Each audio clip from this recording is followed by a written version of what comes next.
서울의 한 초등학교 화재로 학교 안전이 또 한 번 도마 위에 오른 가운데 경북도 내 학교도 화재에 취약한 것으로 나타났습니다. 쇠제비 갈매기가 어떻게 안동으로 오게 됐고 인공섬에서는 어떤 일들이 벌어지는지 또 안동시 앞으로 계획은 뭔지 짚어봅니다. 제2윤창호법 시행 이후 아침 출근길 음주 단속이 강화되자 전날 술을 마신 직장인들이 숙취를 걱정해 일찍 귀가하는 분위기가 조성되고 있습니다. 경북이 지난해 전국에서 귀농 가구가 가장 많은 지역으로 조사됐습니다.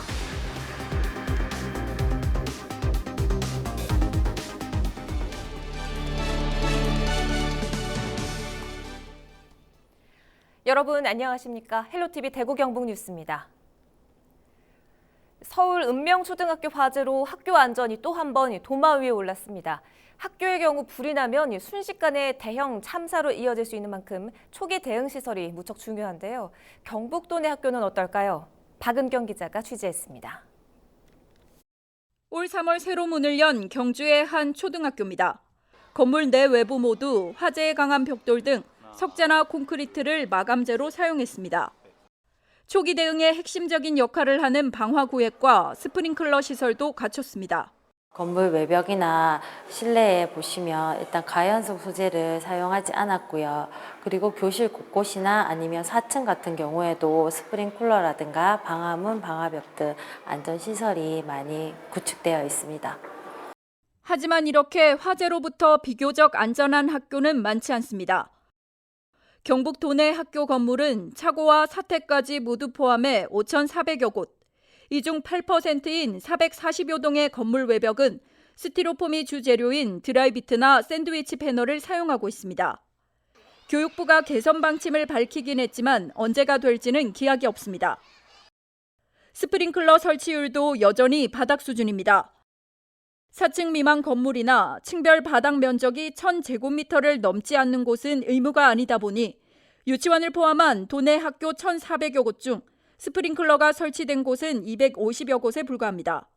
10곳 중 8곳은 스프링클러가 없다는 얘기입니다.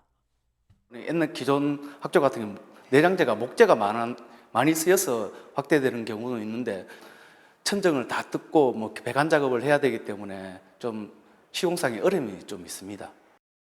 지난 26일 불이 난 서울 읍명초등학교를 비롯해 올 초 대구 사우나 화재, 지난 제천 스포츠센터와 밀양 세종병원 참사까지 사고가 터질 때마다 같은 문제점이 지목되고 있지만 소를 읽고도 외양간은 고쳐지질 않고 있습니다.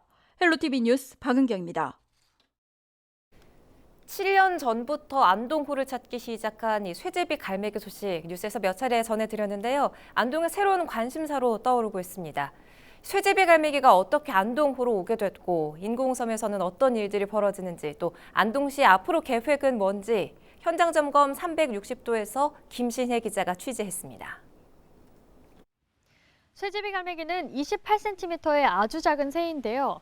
이렇게 생겼습니다. 이게 실제 크기인데 가장 큰 특징 중 하나가 이 짧은 제비꼬리 모양인데요. 이 제비를 닮은 갈매기 중에서 가장 크기가 작아서 쇠제비 갈매기란 이름이 붙었습니다. 쇠제비 갈매기가 안동호에 날아오기 시작한 건 지난 2013년.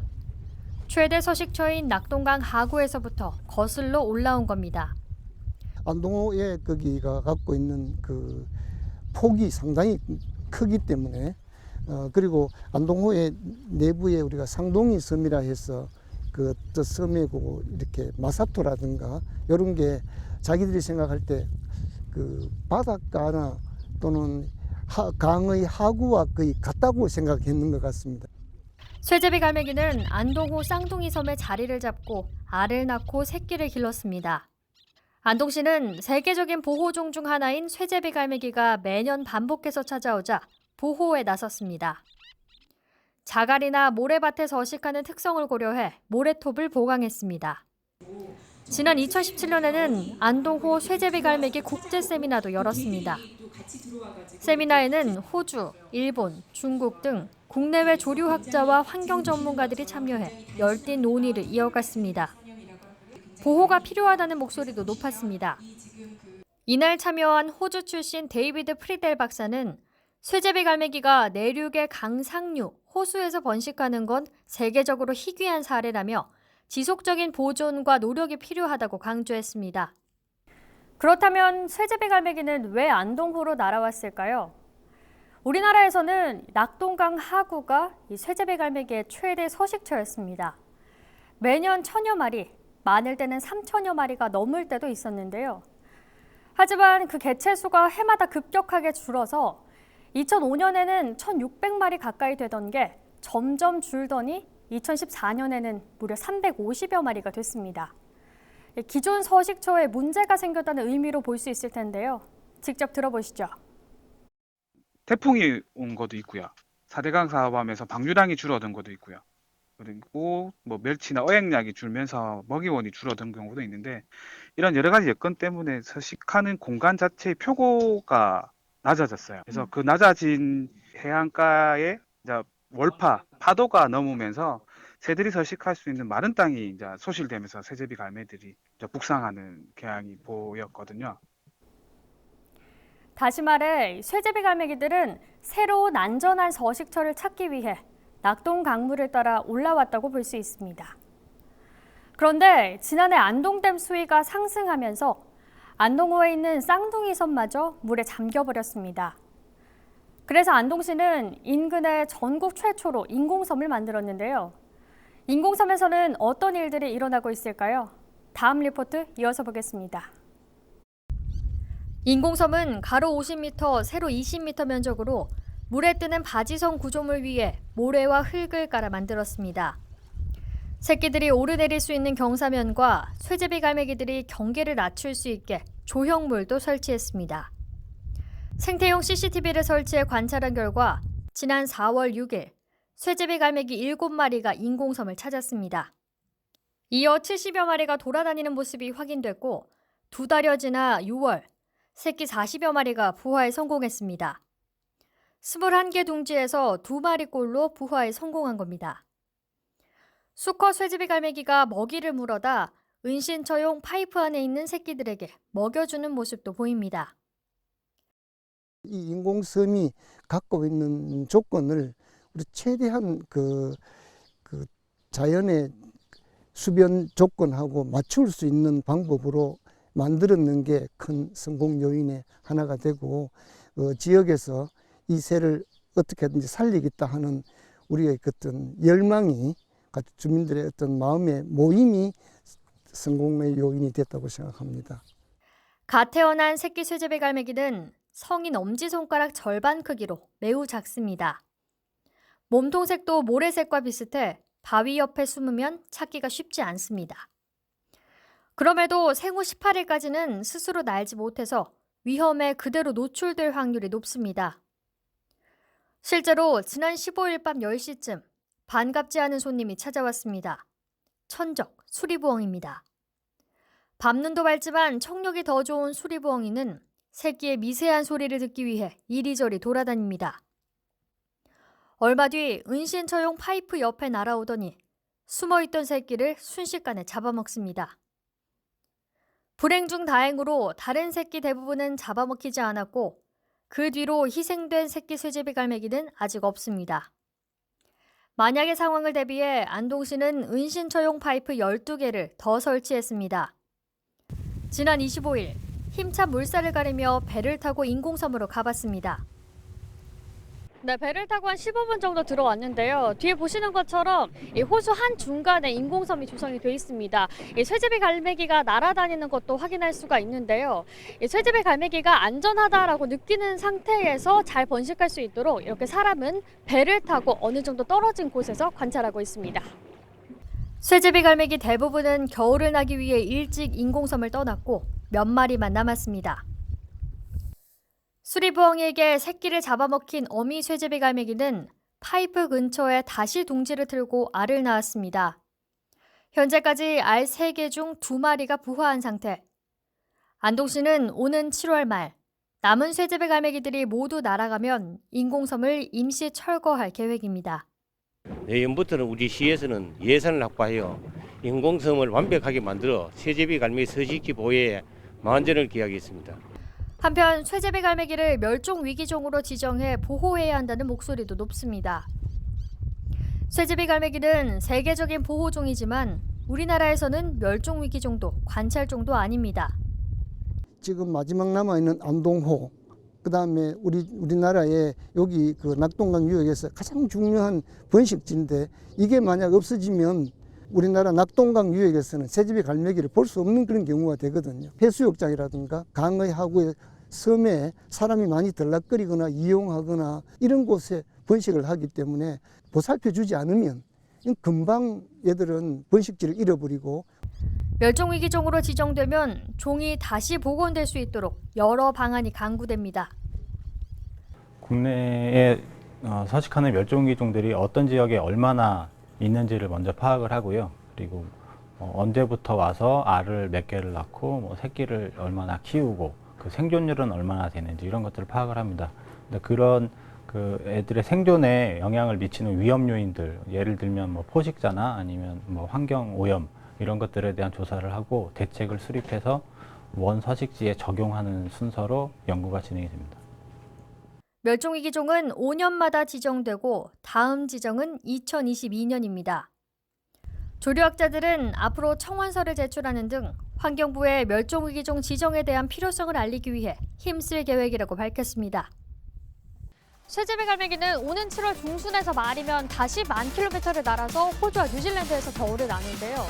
내년 4월에 다시 이곳을 찾을 때까지 이곳 안동호 인공섬을 잘 정비하고 또 서식지 복원도 잘 진행해서 그때는 쇠제비 갈매기가 더 많이 이곳을 찾아 번식할 수 있기를 기대해봅니다.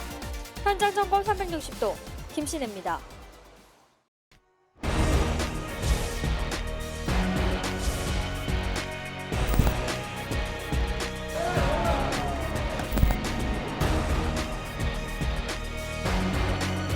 오전에 얼마나 드셨어요?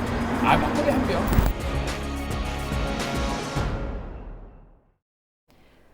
개정된 음주운전법 시행 이후 시민들의 아침 출근길 풍경이 달라졌습니다. 술을 마신 다음 날 대리운전 이용도 늘고 있습니다. 보도에 김한식 기자입니다. 아침 출근길에 나서는 40대 직장인 정모 씨. 정 씨는 곧바로 차에 타지 않고 주차장에서 기다립니다. 예, 대기사님. 그 교회 바로 옆에 그 빌라 있거든요. 음주 후 직장인들의 아침 출근길 풍경이 달라진 건 지난 25일부터입니다. 음주운전 단속 수치가 낮아지고 아침 단속까지 실시되면서 술을 마신 다음 날이면 자연스레 운전을 피하는 겁니다. 어제 저녁에 술을 좀 먹고 아침에 이제 숙취 운전을 하지 않기 위해서 그 대운전을 불렀습니다. 이런 영향으로 아침 대리 운전도 증가하고 있습니다. 좀 아침에 이동하는 사람들이 좀 많은 것 같습니다. 좀 더 많아진 것 같습니다. 음주가 강화되니까. 음주운전 개정법 시행을 앞두고 전국에서 동시에 펼쳐진 캠페인. 고 윤창호 군의 친구들이 어깨띠를 메고 음주운전 위험성을 알렸습니다. 하지만 밤이 깊어지자 이런 캠페인이 무색해집니다. 술을 조금 마셨다는 생각에 운전대를 잡고 단속을 피하기 위해 도심 도로를 질주하고 역주행까지 한 운전자도 있었습니다. 그나마 개정법 시행 전보다 단속 건수가 줄었지만 미미한 수준. 지난 25일 음주운전 처벌 강화 첫날 전국에서 적발된 음주운전은 322건. 시행 전인 지난 5월 일평균 대비 3.6% 감소한 것으로 나타났습니다. 적발된 음주운전자 처벌 유형은 면허 취소 180건, 정지 120건, 음주 측정 거부도 14건이나 됐고 이전까지 단속 대상이 아니었던 혈중 알코올 농도 0.03%에서 0.05%는 이번에 30건이 적발됐습니다. 피해자가 안 생기는 게 제일 중요하기 때문에 저희와 같은 아픔을 조금 덜 겪었으면 좋겠어요. 사람들 인식 개선이 제일 중요하거든요. 이번에 시행되는 도로교통법으로 인해서 사람들이 단 한 잔만 마셔도 음주운전 안 된다라는 생각이 들었으면 좋겠습니다. 강화된 음주운전 처벌법이 음주 후 운전을 하지 말아야 한다는 사회적 분위기 확산으로 이어지길 기대합니다. 헬로티비 뉴스 김한식입니다. 제2윤창호법이 시행된 후 경찰이 출근길에도 음주 단속을 강화했죠. 직장인들이 부담을 느껴서일까요? 늦은 시간까지 술을 마시는 직장인들이 줄어들고 있습니다. 자영업자들은 줄어드는 손님으로 울상인데 대리운전은 때 아닌 호황을 맞고 있습니다. 스마트폰 출동 전병주 기자입니다.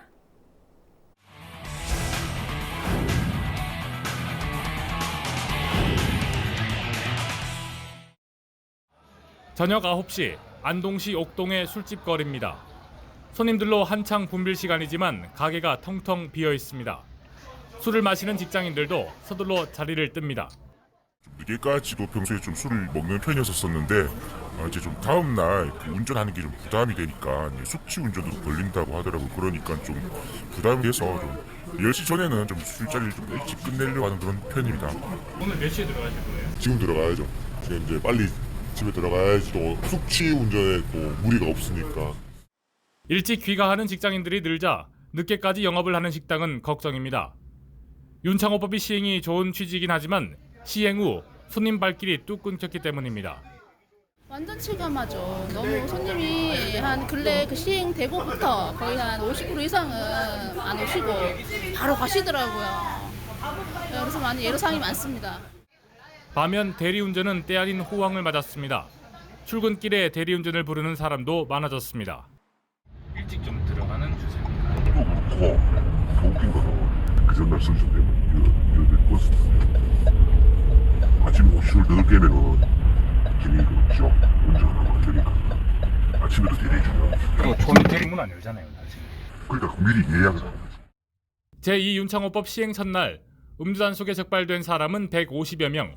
법 시행 후 음주운전에 대한 경각심이 높아지면서 음주 문화도 조금씩 변하고 있습니다.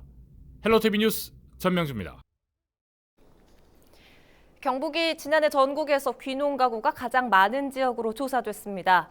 통계청이 발표한 귀농 귀촌 통계 조사 결과를 보면 지난해 경북으로 귀농한 가구는 모두 2,176가구로 전국의 18%를 차지했습니다. 시도별로는 경북에 이어 전남, 경남 순이었고 경북도 안에서는 의성군과 상주 지역 귀농 가구가 가장 많았습니다. 영천의 한 한우 농가에서 키우던 암소가 새 쌍둥이를 출산해 화제입니다.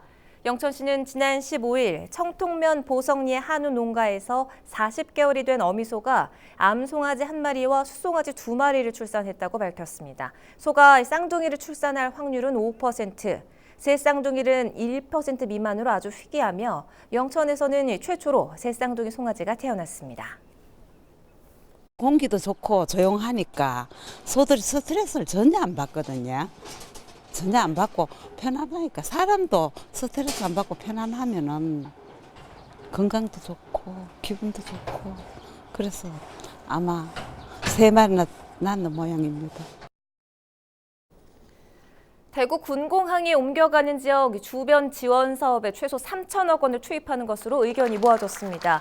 1년 3개월 만에 열린 대구 군공항 이전 부지 선정위원회는 이 같은 이전 주변 지역 지원 방안을 심의하고 의결했습니다.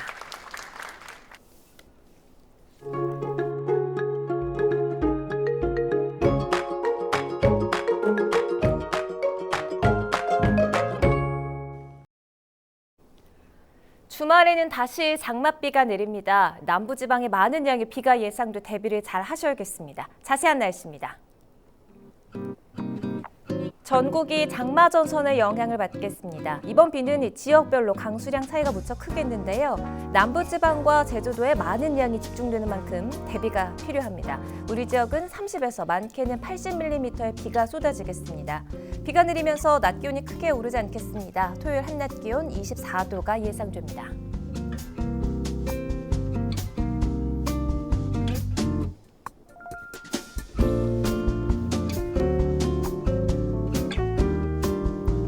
이번에 내리는 장맛비는 일요일 아침에 대부분 그칠 전망입니다. 비가 오는 동안 천둥 번개와 함께 요란하게 쏟아지겠습니다. 다음 주 초중반에는 또다시 장마가 일시 소강 상태에 들겠습니다.